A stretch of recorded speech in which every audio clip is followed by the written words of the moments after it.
Hi, it's Emma at the Bead Shop in Nottingham. This is a getting started to silversmithing video, which goes along with our silversmithing kit. And in this video, I'm going to be showing you how to make one of these lovely silver rings. It's been textured, it's made out of thin silver wire, brilliant for stacking. We're actually going to be practicing on copper. Easier in the video for me to show you what's happening, but copper is also great for practicing on. So although this video is to show you how to make rings, the techniques that I'm going to be showing you also apply to other things, such as making links for a necklace like this, or earrings. Obviously, when you're making links for necklaces and earrings, the size isn't quite as important. So you can use any round thing like Sharpie pen, or these are jump ring mandrels.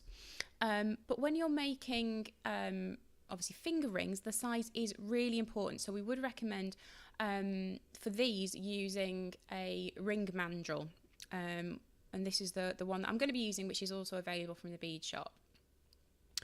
So we're going to carry on using that in this video. This works on the principle that you know what size you want your ring to be, so just take off a ring and pop it on the mandrel so you know what size you want your ring to be. But we're actually going to start off by cutting a length of my 1mm wire, and I'm just going to wrap it round pretty near the top, okay? It doesn't matter what size your ring is going to be, but we're going to start off by wrapping it round a couple of times up towards the narrowest point of the ring mandrel. And then what we're going to do is slide it down. You can see I'm kind of wiggling it a little bit side to side, down to the size that I want my ring to be. If you're going to be texturing your ring quite heavily, you might want to make it a little bit smaller to allow for the ring to get bigger. I've just grabbed a Sharpie marker pen, and I'm just going to draw a line over both the pieces of wire like that, because when I take this ring off the mandrel, it's actually going to spring apart a little bit. So I think you can kind of see that the two lines have moved slightly apart, and I'm actually going to pull the two wires out a little bit so I can get my cutters in. And I want to try and cut perpendicular so that I've got a nice straight cut. I'm just using our professional side cutters here. You can use flush cutters for an even nicer finish, or even a jeweller's saw, which we both stock. But most people already have a pair of side cutters. So that's how I'm going to show you how to do this. I'm just trying to get these ends lined up and as tight as possible. And what we want are those two pieces of wire to be completely flush. And if you can see, they aren't. So we need to fix that.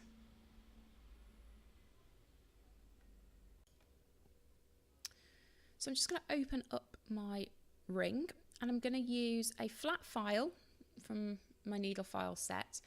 And I'm gently just going to flatten that edge off. As you can see, I'm using single strokes just to flatten each side. This might take a little while, and do a little bit at a time. Keep going until those two ends, when you come together, and it might take a little bit of wiggling back and forth to get them to line up, so that there is no daylight coming through that gap at all. Can you see that? Absolutely flush and level, and no daylight coming through whatsoever. That's what we want for soldering. So before we can go on to the actual soldering, I'm just going to prepare my flux. I'm using a cone of borax, and I'm grinding it into this ceramic dish. I've put a little bit of water into the dish, and you want to grind the cone down until it reaches this sort of creamy consistency. It does take a little bit of elbow grease. It might take a little while to get there. So to set up for the actual soldering, there's a couple of different ways you can do this. The ring can either be laid flat on your soldering mat, or set in a pair of reverse action tweezers, as I'm doing here. Got the join facing upwards, and this method allows the heat to get all around the ring, so it heats up evenly and quite quickly. I'm going to apply some of my flux with a paintbrush just onto the join. Make sure it goes all the way around, like so. And then I'm actually going to heat my flux up ever so slightly until it kind of bubbles a little bit like this. This gets it sticky, and what this means is that I can now pop my little pallion or square of easy solder on top, and it'll stick and it'll stay there. What I'm trying to do when soldering is heat up all of the wire evenly so that it conducts heat through the solder so that it melts. Keep your eye on that solder. There we go. Did you see it melt? You get this bright flash when it does go. So once your piece is soldered, briefly dunk it in some cold water. This is called quenching. It just takes all of the heat out of the piece and is ready for the next stage, which is pickling. Pickle is a mild acid. It's going to remove all of the black oxides off the surface of our metal. Drop it in, being careful not to put your steel tweezers in there. It will work quicker if it's warm, but it will still work perfectly well if cold. It might just take a little longer. You'll know it's ready to come out of the pickle once all the black has been removed, but it might look a little dull, and we can also still see a little bit of the solder there on the surface of the copper. And we just want to remove any excess solder before we polish it. I'm going to do this with a needle file. This is a half round needle file from my set. And again, you want to be quite gentle. You don't want to press too hard, but you just want to keep going, moving gently over the surface of the metal until you can see that that solder has been mainly removed. Then go down working through your sanding sponges. There are 3 grits or grades of sanding sponge. Start with the roughest and polish that. Then move down to the medium before finishing with the finest grade of sanding sponge. This should remove most of the excess solder and smooth over the join so it's hopefully barely visible in your finished ring. So you can see where we're up to. The ring is now soldered. We have filed and smoothed it as much as we can. The rest of the ring now still looks a little bit dull, not quite the same, but don't worry, we will sort that out after we have finished shaping and texturing, which is the next stage. Grab your ring mandrel again and pop it on there.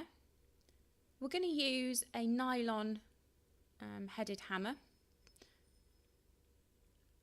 And what we're going to do is just gently hammer it down to get it to the correct size, but also to make it nice and round. Doesn't take a lot of force, and as you can see, this is a really quite small hammer, but the metal is quite soft at this point, so it's quite easily moved and manipulated. Now if I take the ring off, you can have a look, perfectly round, and it's all ready for us to texture. This is a chasing hammer. It's got 2 sides, a flat side or this side, which is round, or a ball peen head, which I'm going to use to texture my ring today. Pop the ring back on the ring mandrel. And you want to use firm but even strokes all the way around the ring. Takes a little bit of time, so I've sped this section up. But you can see once it's finished, you've got this wonderful sparkly textured finish. Absolutely lovely. With all that hammering though, it has kind of knocked it out a little bit, so it's not completely flat. So I'm going to pop it on a steel bench block, and I'm going to go back to using my little nylon head hammer just to flatten it down to make sure that it's not wonky or wobbly.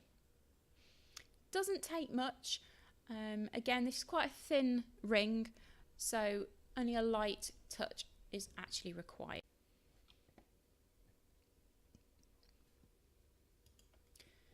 And there we go, we've got a perfectly round ring, and you can really see that lovely texture as well.